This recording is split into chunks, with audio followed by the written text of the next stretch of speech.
Alors bonjour à toutes et à tous, bienvenue sur dailyfx.fr, bienvenue au 13h des Day Traders, le point de marché de mi-séance. Vincent Gann, donc pour vous retrouver, nous sommes le vendredi 17 juillet 2015. On va parler bien sûr des statistiques américaines attendues cet après-midi, des statistiques canadiennes, mais ça c'est le Wall Street Insider, donc on va simplement faire un point de mi-séance.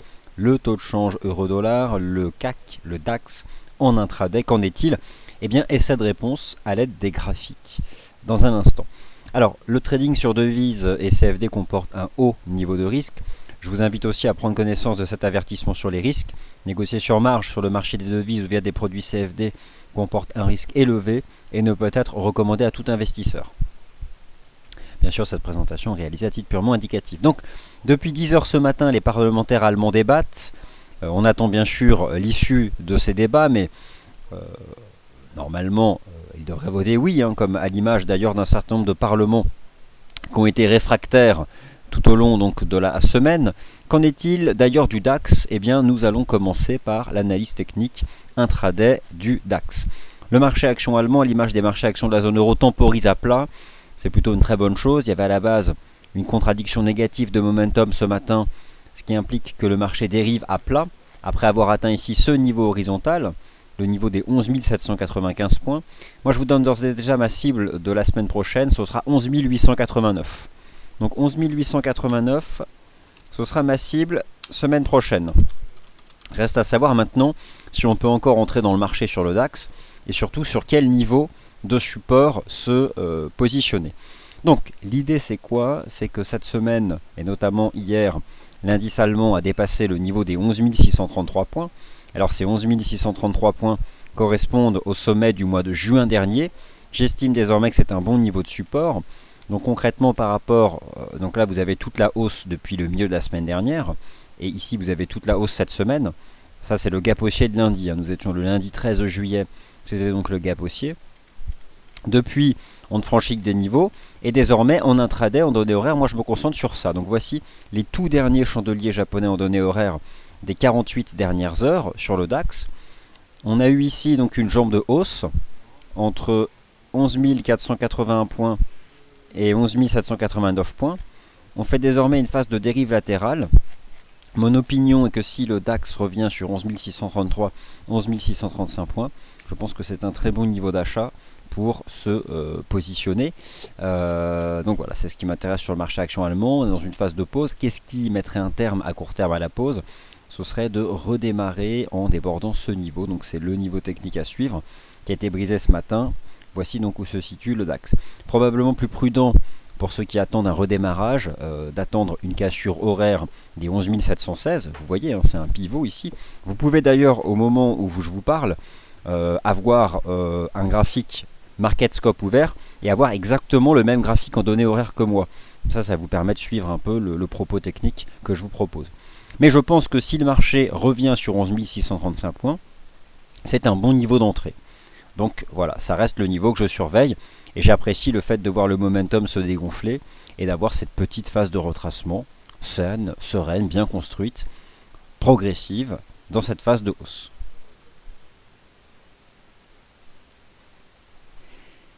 Alors, cette analyse technique du DAX est rigoureusement identique à celle du CAC, sauf que le marché action parisien surperforme aujourd'hui.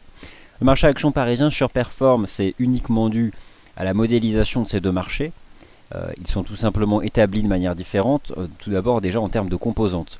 Si vous observez aujourd'hui la hiérarchie titre au sein de l'indice CAC 40, LVMH, Alcatel-Lucent, Carrefour, quelques gros poids lourds sont recherchés, donc ça c'est un fait. C'est ce qui permet d'ailleurs au marché action parisien de développer lui aussi une phase de transition latérale. Donc vous avez ici cette jambe de hausse sur le CAC, mais regardez, on fait un rectangle. On fait un rectangle dans... Allez, on retrace, je crois que ça est encore du 23,6. C'est uniquement du 23,6. Donc voilà, c'est un retracement très peu ample, donc c'est typique d'une phase de pause avant de redémarrer dans le sens de la tendance. Moi je vous donne mon objectif pour le CAC la semaine prochaine. Voilà, 5194. Donc le CAC 40 la semaine prochaine, objectif 5194 points. Reste à savoir maintenant, comme pour le DAX, s'il existe un niveau de support pour se positionner. Mais en tout cas, voilà, c'est la cible que j'envisage sur ce marché. Alors maintenant, je me concentre justement sur les chandeliers intraday du CAC. C'est comme le DAX, on fait une phase de transition latérale.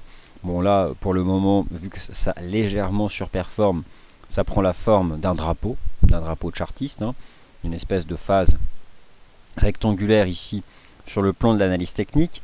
L'idée c'est quoi? C'est que cette semaine, en fin de semaine, le marché action parisien a lui aussi débordé ses sommets du mois de juin.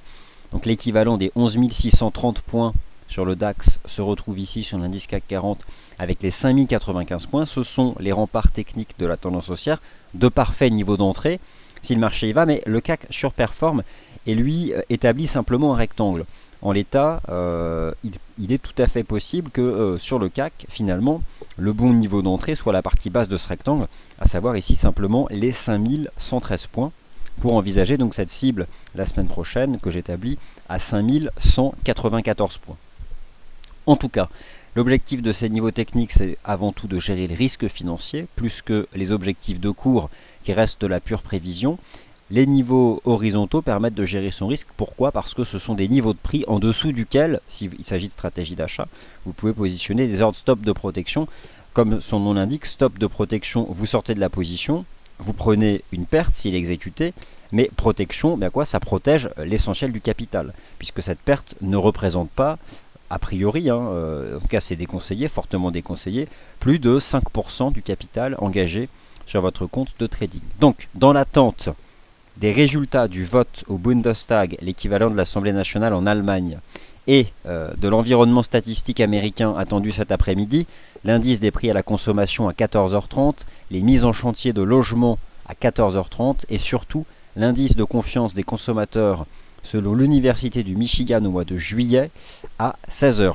Ces statistiques, je les suis avec vous tout à l'heure dans le programme Wall Street Insider. Donc, en l'état, consolidation à court terme du CAC et du DAX, petite phase de transition latérale, micro-repli, après 13% d'avancée en l'espace de 10 jours, petite baisse donc, mais plutôt bien construite, sans volume. Le CAC d'ailleurs est stable, aujourd'hui il fait 0,12, bon, le DAX lui fait moins 0,10, bon voilà, c'est rien du tout, hein. C'est une pause avant d'envisager davantage de nouveaux sommets ici sur ces marchés. Alors, je continue de répondre aux questions pour ce trésor des day traders. Une première question sur le taux de change USD-Yen.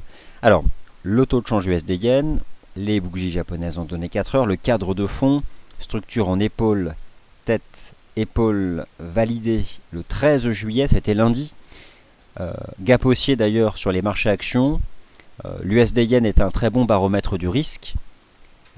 Et donc il a donné lui aussi le 13 juillet un signal d'achat en débordant le niveau des 122,86.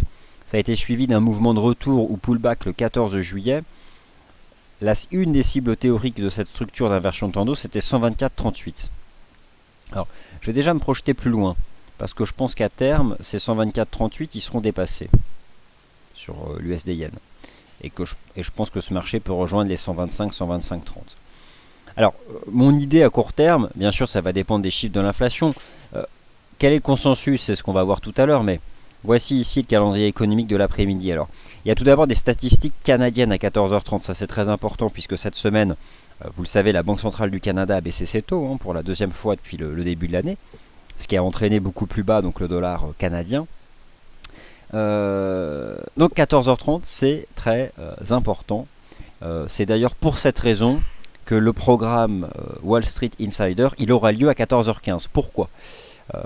Eh bien parce que je pourrais vous proposer un suivi à la fois des statistiques canadiennes et à la fois des statistiques américaines. Donc ça ce sera pour dans une heure, j'en dirai davantage. Premier support à 123,72 sur l'USD-Yen. Je continue de viser le niveau des 124,38. Et maintenant, qu'en est-il du taux de change euro-dollar?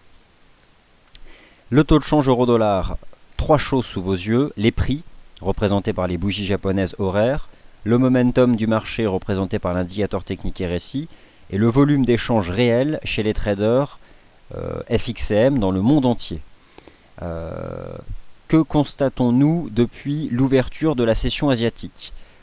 Le trait vertical que je viens de tracer démarre à minuit. Donc, à peu de choses près, l'ouverture de la session asiatique sur le marché des changes. Le marché est calme, peu volatile, des toutes petites bougies japonaises, un marché de transition latérale au-dessus d'un pivot technique majeur, les 1,0850. 1,0850, on se stabilise dessus pour des raisons fondamentales, qui sont notamment hier la confirmation par la Banque Centrale Européenne de ses perspectives d'inflation pour 2016 et 2017, mais surtout une phase d'attentisme vis-à-vis des statistiques américaines, et notamment le régime des prix au mois de juin. Si les prix augmentent sensiblement au mois de juin, il faut s'attendre à une appréciation du dollar américain, et à ce moment-là, un taux de change euro-dollar qui menacerait de briser les 1,0850. Si c'était le cas, si le taux de change euro-dollar brisait les 1,0850, là clairement la perspective ce serait que ce marché retourne en direction de ses plus bas annuels. Mais les chiffres, je ne les connais pas à l'avance. Je bénéficie par contre d'un consensus, et le consensus s'établit pour l'indice des prix core, donc l'inflation sous-jacente, à 1,8%. Je vous rappelle que la cible de la Réserve fédérale s'établit à 2%. Donc, c'est le chiffre le plus important qu'il faudra suivre cet après-midi, c'est celui-ci. L'indice des prix à la consommation, hors alimentation et énergie. En français, on parle d'inflation sous-jacente. En anglais, d'inflation core.